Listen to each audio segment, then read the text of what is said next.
नमस्कार, मी ॲडव्होकेट आकाश गोविंदवाड. ह्या व्हिडिओमध्ये आज आपण समजून घेणार आहोत, जर तुमचे EMI बाउन्स झाले असतील आणि तुम्हाला बँकेचे किंवा फायनान्स कंपनीचे लोन रिकव्हरी एजंट त्रास देत असतील, तर आता ह्याच्यामधून पर्याय काय आहे, पुढे काय कारवाई करू शकता किंवा काय कारवाई होऊ शकते तुमच्या विरुद्ध किंवा तुम्ही त्यांच्या विरुद्ध करू शकता, या गोष्टींबद्दल आज आपण ह्या व्हिडिओमध्ये माहिती घेणार आहोत. तर बघा मित्रांनो, तुम्ही जर लोन घेतलेलं आहे ना, तर ती तुमची जबाबदारी आहे. तुम्ही देखील ते लोन परतफेड करायचे. ओके.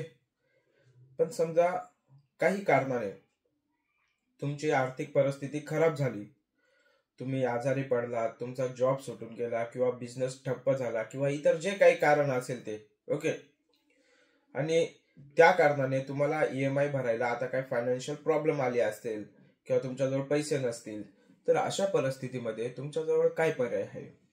ओके. तर बघा, तुम्ही जे लोन घेतलं आहे ते माहित नाही कोणत्या पर्पजने घेतलं असेल, मला तर माहित नाही.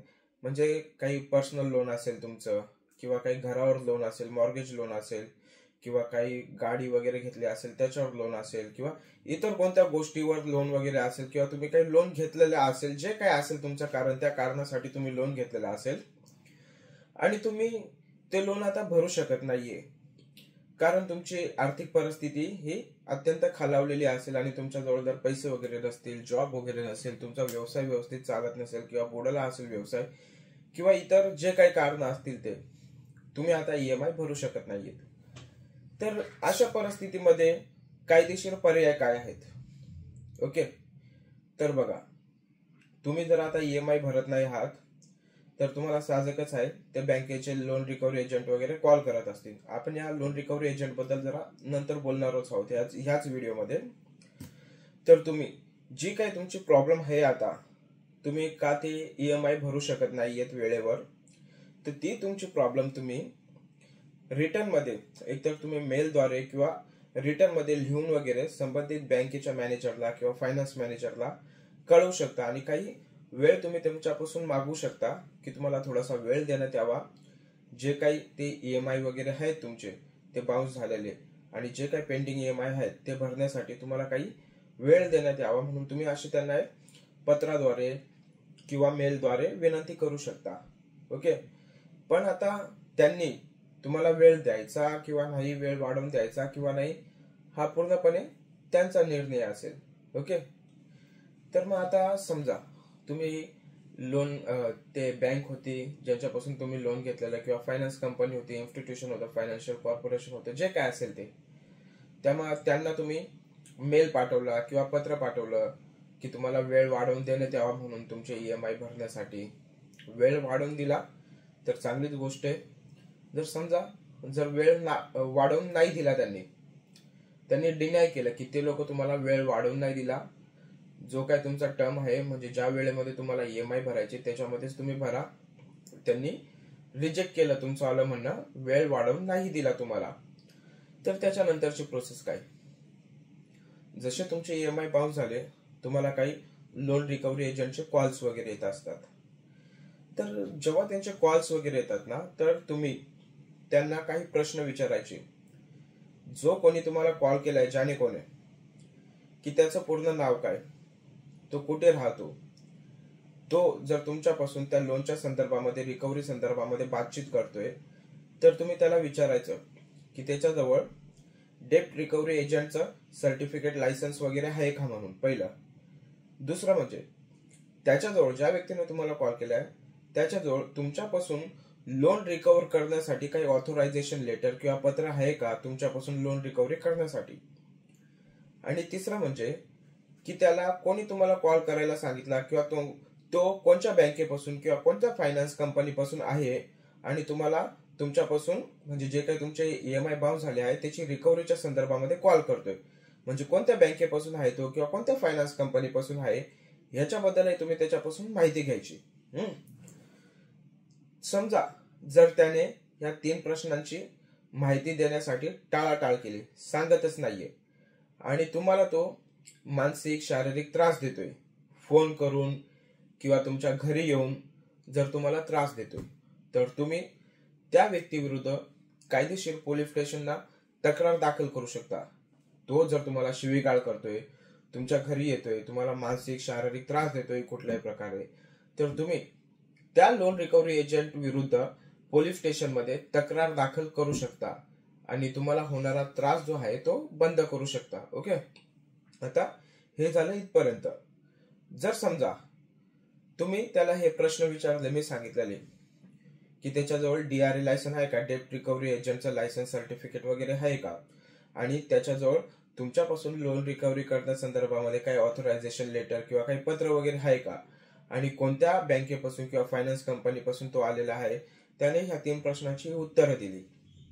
ओके, समजा तो लिगली तुमच्या जवळ आलाय, पण तो लिगली जरी तुम्हाला कॉल करतोय किंवा तुमच्या घरी येतोय, तर त्याने घरी येण्यापूर्वी तुम्हाला नोटीस द्यायची, पूर्व कल्पना द्यायची तुम्हाला तुमच्या घरी येण्यासाठी. ओके, आणि त्याच्यानंतर त्याने कॉल जो केलाय ना, तो म्हणजे वर्किंग आवर्स मध्ये पाहिजे त्याचा कॉल वगैरे. तो रात्री बेरात्री तुम्हाला कॉल वगैरे काही करू नाही शकत.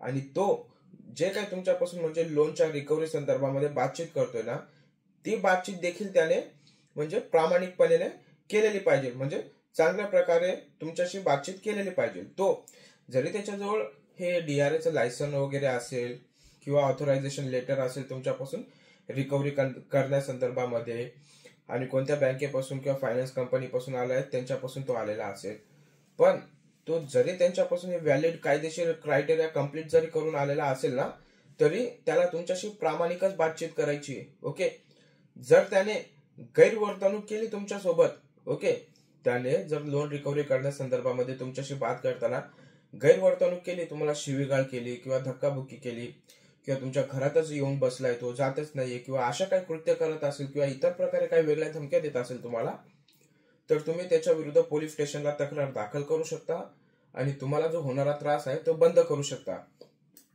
मी सांगितलं DRA लायसन म्हणजे की डेप्ट रिकव्हरी एजंटचं जे सर्टिफिकेट वगैरे असतं, ते जे असतं ना मित्रांनो, ते Indian institute of banking finance या सरकारी कार्यालयापासून वगैरे दिलेलं असतं. ओके, यांनी ते लायसन इश्यू केलेलं असतं. कोणतं? DRA licence. हे लायसन जेव्हा ते एखाद्या एजंटला इश्यू करतात, ओके, म्हणजे जे मी सांगितलं तुम्हाला आता, Indian institute of banking finance, हे ते लायसन इश्यू करतात. कोणतं? डेप्ट रिकव्हरी एजंटचं सर्टिफिकेट हे लोक इश्यू करतात. IIBF, okay, Indian institute of banking finance, हे लक्षात ठेवा. हे ना, यांना अथॉरिटी आहे DRA लायसन वगैरे इश्यू करण्याची. कारण ही जी अथॉरिटी आहे ना, Indian institute of banking finance, हे लोक अगोदर किंवा ह्यांच्या मार्फत इतर कोणी असतील ते प्रॉपर ट्रेनिंग घेतात, म्हणजे ट्रेनिंग प्रोव्हाइड करतात यांना. कोणाला? जे DRA लायसन्स डेप्ट रिकव्हरी एजंट जे असतात ना, त्यांना प्रॉपर ट्रेनिंग दिलेले असते आणि काही कायद्याचं नॉलेज त्यांनी दिलेलं असतं की तुम्ही जेव्हा एखाद्या व्यक्तीपासून लोन रिकव्हर करण्यासाठी जर जात असाल तर तुम्हाला काय करायला पाहिजे, कायदेशीर काय गोष्टी तुम्ही करू शकतात, तुमचे अधिकार वगैरे काय, अशी यांची पूर्णपणे ट्रेनिंग तिथे झालेली असते. त्या ट्रेनिंग नंतरच यांना जे काही त्यांचे क्रायटेरिया असतील, एक्झाम्स वगैरे, ते झाल्याच्या नंतरच त्यांना ते DRA लायसन वगैरे दिल्या जातं, डेप्ट रिकव्हरी एजंट सर्टिफिकेट वगैरे दिल्या जातं. मग त्याच्या बेसिसवर हे काही बँक असतील किंवा फायनान्स कंपनीज वगैरे असतील, ते लोक यांना हायर करतात ज्यांच्याजवळ DRA लायसन वगैरे आहे. पण ज्या लोकांनी अशा लोकांना हायर केलं आहे, म्हणजे बँकिंगने किंवा फायनान्स कंपनी ज्यांच्याजवळ हे जे मॅन्डेटरी लायसन आहे DRAचं, डेप्ट रिकव्हरी एजंटचं लायसन सर्टिफिकेट आहे, ह्या अशा लोकांजवळ जर हे नसेल, DRA एजंटचं लायसन सर्टिफिकेट नसेल, आणि तशा लोकांना जर बँकेने किंवा फायनान्स कंपनीने हायर केला असेल लोन रिकव्हरी करण्यासंदर्भामध्ये, तर ते चुकीचं आहे. ओके, ते चुकीचं आहे.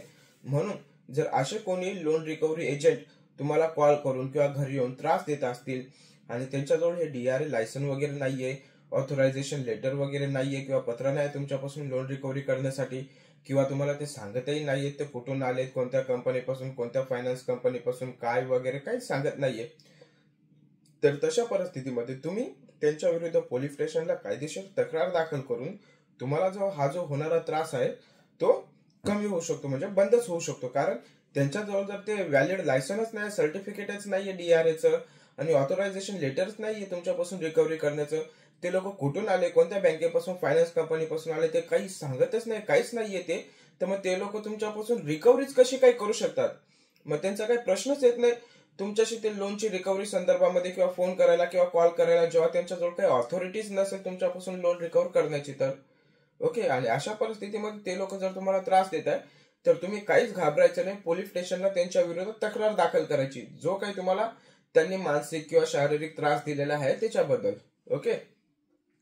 आणि एक म्हणजे जर समजा तुम्ही जर लोन पे नाही केलं ते तर काय कायदेशीर कारवाई होईल. तुमच्या विरोधात सिव्हिल केसही होऊ शकते किंवा क्रिमिनल केसही होऊ शकते, सांगता येत नाही. म्हणजे जे काही तुमचे जे कॉन्ट्रॅक्ट वगैरे असेल किंवा काय त्याच्याप्रमाणे जी काही कारवाई असेल ते कारवाई करू शकते बँक किंवा ते फायनान्स कंपनी जे कोणी असतील ते. ओके.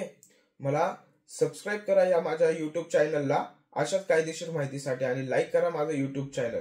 धन्यवाद. आणि तुमचे काही प्रश्न असतील तर कमेंटमध्ये विचारा, मी प्रयत्न करेल तुमच्या प्रश्नांना उत्तर देण्याचं. धन्यवाद.